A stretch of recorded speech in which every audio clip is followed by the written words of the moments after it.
King Saha walabye comment ye bakomeza ka interview. There is an interview that King Saha did on this show. Of course, I saw another follow-up interview that Saha had with Energy Radio Panda and team ye. He was sharing his thoughts, sentiments. Oyina abayimbi naye bwandikire ennyimba naye otayagala kwejubisa. Sawa eno ku Twitter bali mu kunvuma kubanga nabagambye teyaluwandiika. Essaawa eno ku Twitter abaana bali mu kwekalakasa kubanga nabagambye Saha teyawandiika oluyimba. Valuvalu wendiko. Valuvalu ne badilisha. Anze ndi ku valuvalu. Andi zonna ziri mu Swahili. Yes, nenze ndi ku valuvalu. Kuba mu audio ya mentioninga. Kamba nyonjelemu abawagizi ba music abali wano. Saha ina mutwe guwandika. Sibya mutwe bya art. Okay, Saha ina art awandika luyimbo olwo. Ina valuvalu baby. Mulina ne art wanjawulo. Leka saga tudise bano bantu katwatwale mpola mpola. Kanyongere ensonga yange bwiti. Manyo omuyimbi yawandika oluyimba tugenda kikola wani. Ndako katono DJ ngenda kuwa direction jenjagala bano bayike. Bowe yawandika luyimba ki? Kwata ennyimba z'omuyimbi omu naddala abawandiisi owulirize. Kwata katukozese one of the best writers in this country, the late Mose Radio. Get 5 songs of his, of your choice, sample them ne watermalayo verse, then play.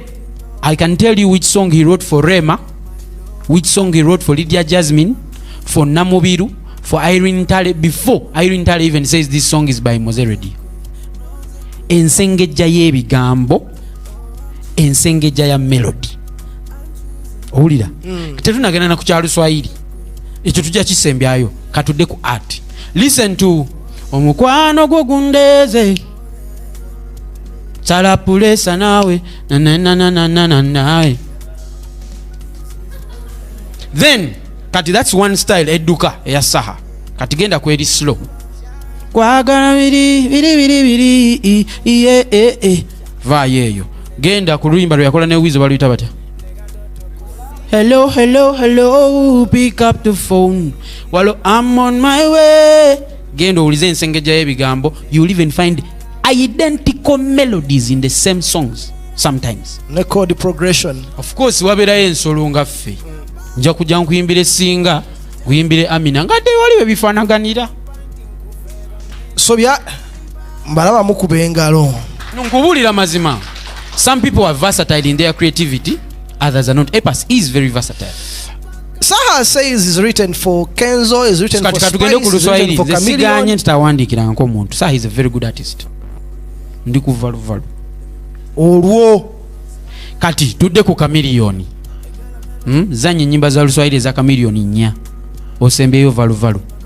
Ansa yo jabo ogifunye. Then ozanye olimba lwani kati wuliriza best friend wange sina valu bebe negwe. So Saha ekyo kyaliko bakiyita ki? Simanyi just nziramu answer ya nsonga ya olulimi. Nze ndi creative saagala muntu alimba abantu ne Chameleon yakiddamu kuba namuulya. Now okuwandikira omuntu olimba kanchi clarifying there is no problem. Ba Beyonce baba wandikira ne Michael Jackson bamwandikira naye tubeere amazima. Wambuziza nali mpandise oluyimba ki? Sitera kuwandikira bayimba nnyimba nawandikira oluyimba lumu lwokka. Winnie Nwangi show me. Baluyita show me. Show me.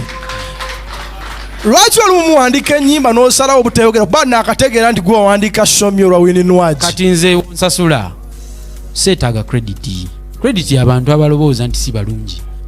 Omanya nti oli mulungi nnyo. You never want to run around saying nze nawandika kino. You never want to. It's an inferiority complex. But Ykee sasula Swangs Avenue yanzijjamu we papa nembagamba kwataawo wimbi najja ne tuyingira na voicing n'agenda n'akola oluyimba lwe buli omu n'aba okay. So for me I believe there is an inferiority complex okubanga oyagala soko kakasa abantu limba kiri wawandika. The other song I've written is not yet out, is by Lydia Jasmine.